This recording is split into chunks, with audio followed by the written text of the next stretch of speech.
Тариачны ухаалаг охин. Эрдүрд цагт огт газаргүй нэгэн ядуу тариачин байж гинэ. Ганц яажгар байшин цорын ганц охинтой юмсан ч. Нэг удаа тариачин охинтоо хаан дээдсээс хөрс шимг өөж болов сөөм газар гуух юмсан гэжээ. Энэ тухай хаан сонсоод үржил шимтэй сөөмхөн газар бэлэг болгож гинэ. Охин тэр газрыг аавтайган хамт хагалан тариа тарихыг завдаж гинэ. Газран хагалаад барыг дуусаж байтал шижир алтаар хийсэн уур олцохож гин шүү. Эцэг нь хаан дээдэс бидэнд халамж үзүүлэн газар өгсөн болохоор алтан уурыг хариу түнд бэлэглэе гэжээ. Охин үүнийг үл зөвшөөрөн эцэг минь нүдүргөө ганцхан уур өгөхөр нүдүрийг нь биднээс шаардна. Тэгэхэр чимээгүй байсан дээр гэж аавдан хэлжээ. Гэвч аав нь охины үгэнд орсонгүй. Ууран аваад хаанид очжээ. Тэгээд таны бэлгэлсэн газар дээрээс үүнийг оллоо. Та бэлэг болгож авахгүй юу гэжээ. Хаан бэлгийг нь аваад чи өөр юм олсонгүй юу гэж түүнээс асууж гинэ. Үгүй гэж тэр хариулжээ. Тэгтэл хаан дээдэс нүдүр авчир гэж аашилж гинэ. Тариачин нэр тийм юм огт олоогүй гэж учир байдлаа тайлбарласан ч огт ойшоож хэрэгэлсэнгүй. Тэгээд түүнийг нүдүр олдлон суу гэд харанхуй нүхэнд хийж гэж гинэ. Шоронгийн хянагч нар түүнд өдөрт нэг л удаа талах ус авчирж өгөхдөн тариачин нэр чаавас охиныхоо үгэнд орсон болоосаа гэж өргөлж халаглаж байхыг сонсчээ. Тэгээд хаан дээдэст очиж энэ тухай мэдэгдэжээ. Ямар учраас чааваас охиныхоо үгэнд орсон болоосоо гэж зогсоо зайгүй үглээд байгаа юм хэмээн асуухад уур аваачиж өгвөл нүдүрийг нь шаардна гэж охин минь надад хэлсэн юм гэж тариачин хариулж гинэ. Чиний охин үнэхээр тийм ухаалаг юм бол над дээр хурч ирэг гэж хаан зарилэг буулгажээ. Охин ч очихоос өөр аргагүй болж гинэ. Хаан түүнээс чи үнэхээр ухаалаг юм бол би чамд нэг асуулт тавья. Хариулж чадах юм бол хатнан болгож авна гэж шаардаж гинэ. Охин түүнийг нь зөвшөөрчээ. Тэгэхт нь хаан чи над дээр нүцгэнж биш, ховцостойч биш, морьтойч биш, явганч биш, замаарч биш, замгүй газраарч биш хурж ир. Хэрв тэгж чадвал хатнаа болгож авна гэжээ. Охин тэндээсэн яваад хамаг хувцсан тайлаад нүцгэн болчихож гинэ. Загасны том тор авч биеэн ороогоод нүцгэн биш болж гинэ. Мөнгөгч элжиг зээлдэж аваад нөгөөх торноосон элжигний сүүлийг уяад морьт хойж биш, явганч биш болж гинэ. Тэгэд элжиг түүнийг замын ховлоор чирээд явсан учраас замаарч биш, замгүйч биш газраар хөлийнхэн ганц хуруугаар чирэгдэн явсаар хаанид очиж гинэ. Хаанид очоод таны тавьсан асуултанд би хариу өгч хий гэсэн бүхнийг чинь ёсоор болголоо гэжээ. Хаан тэгсэн чинь эцгийг нь суллахыг тушааж охиныг хатнан болгож аваад хамаг сан хөмргөн түүний мэдэлж шилжүүлжээ. Хэдэн жил өнгөрч гинэ. Нэг удаа хаан цэргийнхэн жагсаалыг тойроод явж байтал ийм тохиолдол болж гинэ. Тариачид түлээ модон зарж дуусаад хааны ордны хажуу зогсцоожээ. Зарим тэргэнд шар, заримд нь морь хөлөлсөн юмсан ч.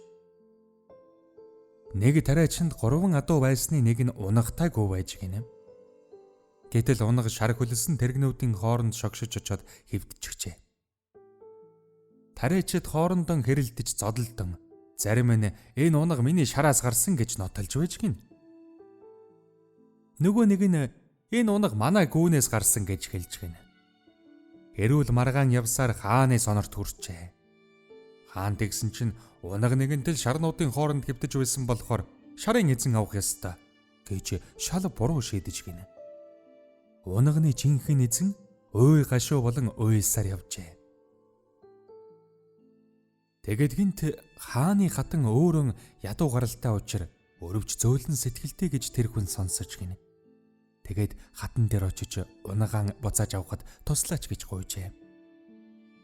Хатан "Хэрв чи намайг хэлсэн гэж хэнд ч хэлжлэхгүй бол би чамд юу хийхийг чинь зааж өгье. Хаан дээдэс өглөө эрт харуул манаагаан буулгах гээд явна. Тэгэхээр түүний зам дээр замынхан бүр голд том тор бариад загасчилсан дүр үзүүл.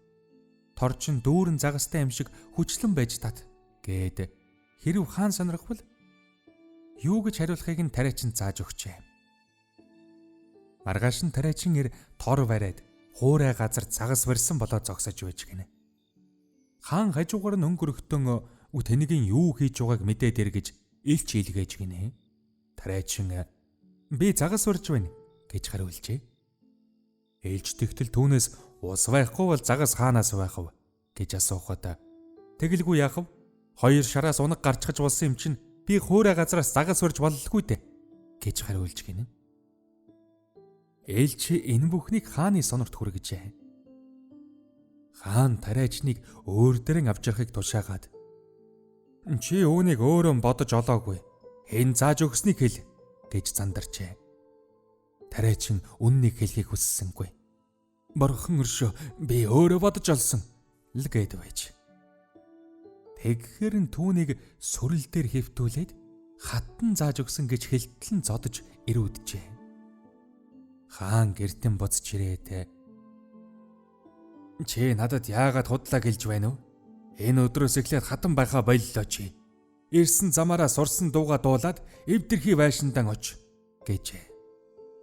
Гэвч хаан хагцаг болготон хамгийн хайртай, хамгийн хэрэгтэй нэг юм авахыг хатан зөвшөөрчээ. Хатан "Хонгор хайртай хаан минь, чи нэгэнд зөвшөөрсөн хойно би ёсоор болгоно" гээд хааныг үнсэж таалан салах ёс гүйцэтгэе гэж гинэ.